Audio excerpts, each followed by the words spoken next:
Is the inability to save holding you hostage? What's that? No, it's a metaphor.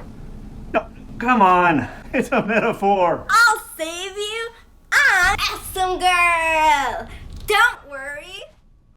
Okay. Thanks, Awesome Girl. So, as I was about to say, this one change can make your savings account balances skyrocket. So a savings account is basically a place that you keep money that you might need in the near future, like an emergency fund. You hold it there so that it doesn't get spent, used up, or otherwise wasted. So actually, it really should be called a holding account. You hold money there that you might need in the near future.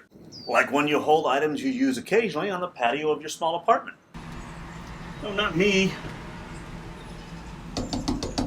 It's a metaphor. Don't worry. I'm Awesome Girl. Yeah.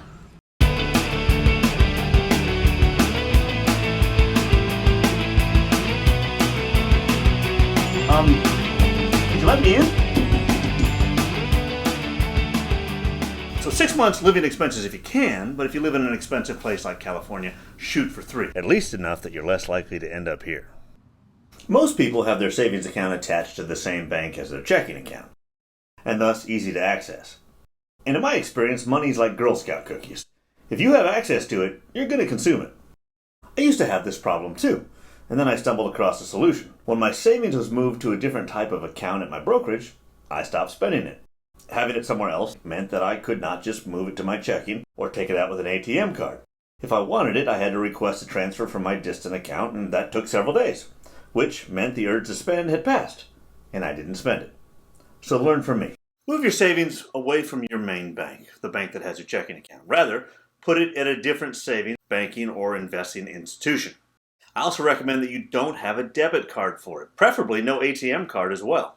To fund this account, transfer the money electronically once a month, once a week from your checking account, or even from your salary. The distance will mean that if you want the money, you have to go in and withdraw it or request the transfer. Both will give you a moment of pause and reduce your spending. This one change is very powerful. If you move your savings away from your main bank with your checking account and you make it that one step harder to get to, that will curb your impulse spending and cause your savings account balances to skyrocket. For more information on emergency funds, check out this video right here. Peace.